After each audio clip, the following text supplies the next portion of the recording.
চৈতির কুকীর্তি ধরা পড়ে গেল সাক্ষ্যর কাছে। সম্পূর্ণ জানতে ভিডিওটিতে একটি লাইক করে দেখতে থাকো। গল্পে শুরুতেই দেখা যায় চৈতি তো চলে এসেছে সাক্ষ্যদের বাড়িতে। এরপর সাক্ষ্যকে বলে, দেখ তোর আর আমার বিয়েটা হয়নি তো কি হয়েছে, কিন্তু তোর আর আমার একটা ভালো সম্পর্ক তো হতেই পারে। বন্ধুত্বে যে সম্পর্কটা আর কি ছিল, সম্পর্ক নষ্ট করতে আমি একদমই চাই না। আমি চাই সম্পর্কগুলো যেন ভালো থাকে। এটা ঠিকই যে আমি তোকে হাজবেন্ড হিসেবে চেয়েছিলাম, কিন্তু পাইনি। তবে তোকে তো বিয়ে করেছে তোর মনের মানুষ, তুই নিশ্চয়ই খুশি হয়েছিস। তোর খুশিতেই আমার খুশি, বুঝলি তো। আমার আর কোনো কিছু নিয়েই সেই অভিমানটা জন্মায় না। এর মাঝখানেই প্রচণ্ড পরিমাণে রেগে যায় ঝিল আর ভাবে কেন যে চৈতি ম্যাডাম এখানে আসতে গেল, চৈতি ম্যাডাম এখানে এসে ঝামেলা সৃষ্টি যে করবেই সেটা আমি খুব ভালো মতন জানি। এর মাঝখানে দেখা যায় যে সাক্ষ্যর মা তখন বলে, জানো চৈতি, তোমাকে দেখে খুব খারাপ লাগছে। আজ তো তোমারই এই বাড়ির বউ হওয়ার কথা ছিল, কিন্তু সেই জায়গাটায় অন্য কেউ চলে এসেছে। তিতির তখন বলে, চৈতিদি আর আমার অবস্থা দুজনারই এক, ভালো জিনিস আমাদের কপালে আর সহ্য হলো না। এরপরেই ভ্রমর বুঝতে পারে ভ্রমরকে পিঞ্চ করে এই কথাটা বলেছে তিতির। তখন চৈতি বলে, তিতির এসব কথা বলো না, এসব বাদ দাও। আজকে এত বড় একটা সুখের দিন, আজ আমরা সবাই মিলে অনেক আনন্দ হইহুল্লোড় করব। আজকে সাক্ষ্যর ভাত কাপড়ের অনুষ্ঠান বলে কথা, একটু পরে বউ ভাত আর তারপর ফুলসজ্জা। এর মধ্যেই শতরূপা বলে, শোনো চৈতি, আজ আমরা যে এখানে উপস্থিত আছি না, জাস্ট ফর্মালিটির জন্য। আমাদের কারোরই হই হুল্লো করা, আনন্দ করার একদমই কোনো ইচ্ছে নেই। সুদর্শনা বলে, কেন মেজদি, তোমরা সব কিছুকে এত জটিল করে কেন দেখো? সাক্ষ্য যাকে ভালোবেসেছে তাকে বিয়ে করেছে। বিয়ে করতে চাইছিলই না সাক্ষ্য, কিন্তু তোমরাই তোকে বিয়ে করার জন্য জোর করেছিলে, যতটা আমি শুনেছি। অসুবিধার কি হয়েছে? মানুষটা যাকে ভালোবাসে তাকে বিয়ে করেছে, এমন কিছু অন্যায় কি সে করেছে? আমার কিন্তু এটা একবারও মনে হয় না। তখনই সাক্ষ্যর মা বলে, বিয়ে হয় সমানে সমানে।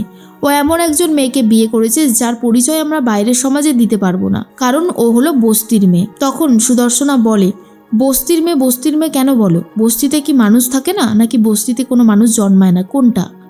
কেউ যদি গরিব হয়ে জন্মায় তাহলে কি তার কি অপরাধ হলো? সে তো নিজেকে সময় নিয়ে পরিবর্তন করতে পারবে, তবে সেই সময়টাও তাকে দেওয়া উচিত।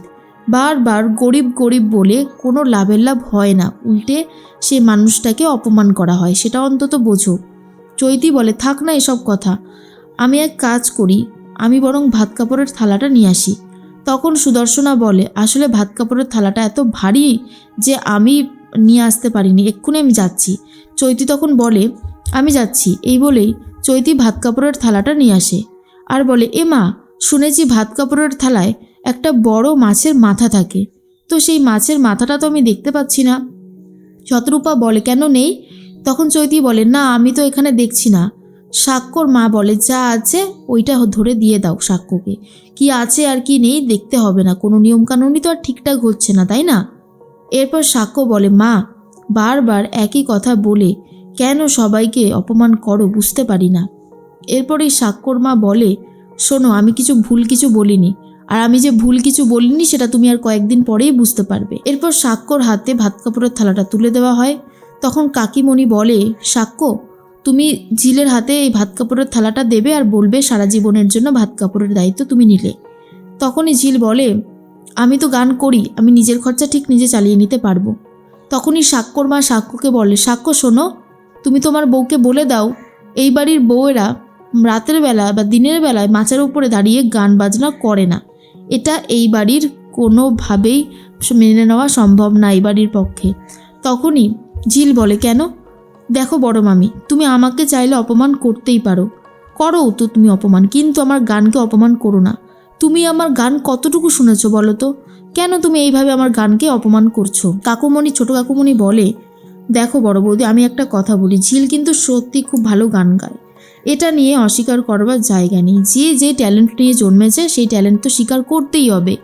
তো ঝিল কিন্তু দারুণ সুন্দর গান করে, আমি ওর গান মুগ্ধ হয়ে অনেকবার শুনেছি। তো ওর গান বন্ধ হয়ে গেলে সেটা কিন্তু ভালো খুব একটা কিছু হবে না। সাক্ষ্য বলে, আমার বউ গান করবে, ও ওর নিজের ট্যালেন্ট দিয়ে এগিয়ে যাবে, সেখানে আমরা ওকে কোনো কিছুতে জোর করতে পারি না, কোনো কিছু বলতেও পারি না।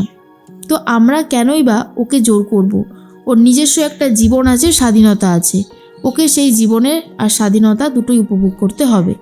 এর মধ্যেই চৈতি তখন বলে, সাক্ষ্য, ভাত কাপড়ের অনুষ্ঠান শুরু হয়েছে আর এখানে এসব নিয়ে ঝামেলা করে কী লাভ? তুই এক কাজ কর, তুই এসব কথা বাদ দে। আর আমি বলি কি বাড়ির সবাইকে, ঝিল যখন এই বাড়ির বউ হয়েই গেছে তখন তো আর কোনো কিছুই করা যাবে না। আমার মনে হয় তোমরা এটা মেনে নাও। মেনে নিতে পারলে সবার জন্যই ভালো, আর না মানতে পারলে কিন্তু সবার জন্যই খারাপ, বিশেষ করে তোমাদের বাড়ির সবার জন্য, কারণ ঝিলকে তো তোমাদের মেনে নিতেই হবে। এরপরেই ঝিলকে চৈতি বলে, এক কাজ করো ঝিল, ভাত কাপড়ের থালাটা তুমি আমার হাতে দাও, তারপর বসে তুমি খাবারটা খেয়ে নাও। এরপর চৈতি যখনই ভাত কাপড়ের থালাটা ধরলো ঝিলের কাছ থেকে, থালাটা ইচ্ছে করে ফেলে দিল, যা দেখার পর সবাই রীতিমতো চমকে যায়। এরপরে ঝিল বলে, তুমি থালাটা ধরলে না কেন? আমি তো তোমাকে থালাটা দিলাম। চৈতি বলে, আমি ধরার আগেই তো তুমি ছেড়ে দিলে, তার জন্য পড়ে গেল। এরপরেই সবাই তখন বলে, এ বাবা, এটা যে খুব বাজে হলো, এটা একদমই ঠিক হলো না। তখনই সুবালা বলে, আমি বলি কি ঝিল, নিজের কাজ এবার থেকে নিজে করতেই শেখো, না হলে কিন্তু তোমার কপালে অশেষ দুঃখ আছে। এরপরই ঝিল বলে, বুঝতে পেরেছি, আসলে ভুলটা আমারই। এরপর চৈতি বলে, আমি তুলে দিচ্ছি। সুবালা বলে, থাক, ওইটুকু আমি করতে পারবো, আমি তো এবাড়ির কাজের লোক, এটাই করার আমার দায়িত্ব। এরপরেই ঝিলের পা অনেকটা কেটে গেছে, তার দিকে কারোর লক্ষ্য মাত্র নেই। সুবালা তখন বলে, আরে ঝিল, তোমার পা তো অনেকটা কেটে গেছে, দেখো কি অবস্থা হয়েছে। তখনই সাক্ষ্য দেখে বুঝতে পারে থালাটা পড়ে গেছে আর থালার ধারেই পাটা কেটে গেছে ঝিলের। এরপর চৈতি ভাবে, তোমাকে ঠিক এভাবেই আমি জ্বালাবো। তুমি কি ভেবেছিলে সাক্ষ্যকে বিয়ে করে সুখে শান্তিতে সংসার করবে? সেটা আমি করতে দেব না। সাক্ষ্য তাড়াতাড়ি করে ট্রিটমেন্ট শুরু করে যাতে ঝিলের আর কষ্ট না হয়।